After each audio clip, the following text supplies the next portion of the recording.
ជំរាបសួរនិងសួស្តីអ្នកទាំងអស់គ្នាខ្ញុំឈ្មោះស៊ឺស៊ីពៅឥឡូវនេះខ្ញុំមកនិយាយអំពីវីដេអូបន្តកាលមុនខ្ញុំបានបញ្យល់ហើយអំពី selection slide ហើយនិង rectangle និងការដាក់ image នៅក្នុង rectangle អីចឹងទៅមុននឹងយើងចូលទៅយកបញ្យល់អំពីធូបបន្ទាប់យើងចូល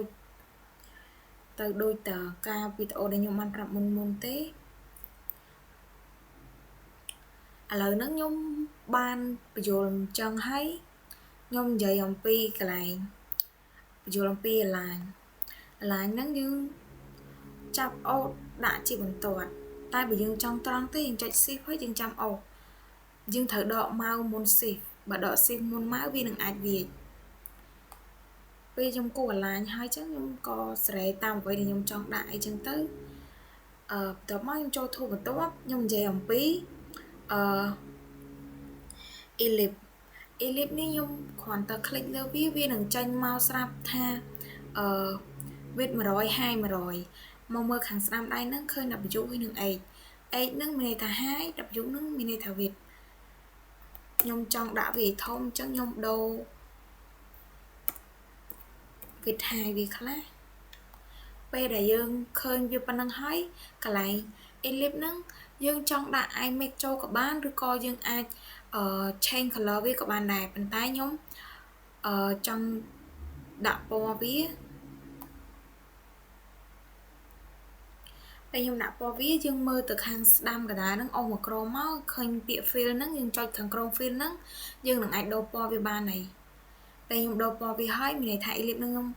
និយាយហើយខ្ញុំចូលបន្ទាប់ទៀតចូលដល់កន្លែងពហុកោណនេះខ្ញុំក៏ចុច click លើវាហ្មងដែរយើងអាចសេរី width height វាបានដូចគ្នាប៉ុន្តែខ្ញុំអត់សេរីទេខ្ញុំគិតថាខ្ញុំយកប៉ុណ្ណឹងហើយយើងចង់កន្លែងពហុកោណហ្នឹងខ្ញុំចង់ដាក់ពណ៌វាដែរយើងធ្វើដូចតកន្លែង ellipse ដែរទេពេលខ្ញុំដាក់ពណ៌វាហើយឥឡូវហ្នឹងខ្ញុំចូលមកបញ្យល់អំពី tool ថ្មីទៀតដែល tool star ម្ដង tool star ហ្នឹងអ្នកទាំងអស់គ្នាគ្រាន់តែ click លើវានឹងធំប៉ុន្តែបើអ្នកទាំងអស់គ្នាចង់ឲ្យវាតូចយើងចុច shift ឲ្យជាប់ហើយយើងរុញទៅវាតូចប៉ុន្តែវាស្មើប៉ុន្តែបើអ្នកទាំងអស់គ្នាអត់ចុច shift តែអ្នកទាំងអស់គ្នារុញទេវាចេញមកអត់ស្មើទេនិយាយទៅកន្លែង star ហ្នឹងយើង design វាដាក់ដូចនៅក្នុង Food Panda Grab Food Eget អីហ្នឹងគេ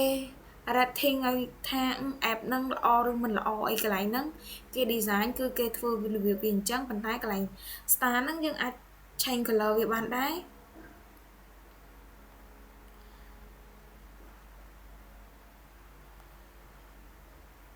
បើសិនជាអ្នកទាំងអស់គ្នាអត់ចង់ជ្រើសរើសយកកន្លែង toolbar ខាងក្រោមនឹងជា star មក design ទេអ្នកទាំងអស់គ្នាអាចចូលទៅជ្រើសរើស icon នៅក្នុង Google យកមកដាក់បានប៉ុន្តែគ្រាន់ថា icon នៅក្នុង Google យកមកដាក់វាអញញ៉ៃប៉ុន្តែដោយសារវាមិនញ៉ៃទេគ្រាន់ថាយើងពិបាកក្នុងការ research រកអញ្ចឹងប៉ុន្តែដល់ពេលយើងមើល toolbar ខាងក្រោមហ្នឹងវាមានហើយយើងគ្រាន់តែ click លើវាទៅវាបានហើយដល់កន្លែង image ក៏ខ្ញុំបានបញ្យល់ហើយនៅក្នុងវីដេអូមុនរបៀបថា image ដាក់នៅក្នុង rectangle អីចឹងទៅដល់ពេល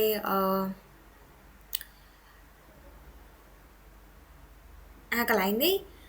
យើងដាក់ជាប៊ីតុង back ឬក៏ទៅមុខឬក៏ចុចអីចឹងបានអីចឹងណាប៉ុន្តែយើងធ្វើដូចតកន្លែងalign នេះទេយើងចុច shift ឲ្យជាប់ហើយយើងអូសនោះវានឹងចេញឲ្យហើយបើសិនជាយើងគិតថា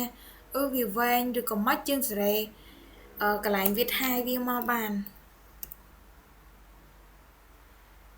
យើងសេរីបានដែរយើងសេរីត width ទៅខ្ញុំដាក់25ហើយកន្លែងហ្នឹងមានន័យថាយើងសេរីដាក់ជីប៊ីតុងចុចទៅមុខឬក៏ទៅក្រោយអីយើងអាចទាញសេរីវាបានដល់យើងពវល់វាខាងក្រោយវិញតែយើងចុច shift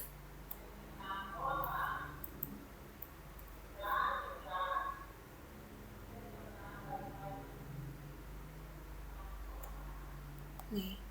វាស្មើហើយរៀបថាពេលយើងចង់ back អីយើងចុចកន្លែងនឹងអីចឹងទៅយើងដឹងថាពេលយើង click លើនឹងទៅវាអាច back ចូលមកកន្លែង frame ទី1នេះ ហើយវីដេអូខ្ញុំនិយាយតែប៉ុណ្្នឹងទេចាំជួបគ្នានៅការបកស្រាយនៅវីដេអូក្រោយ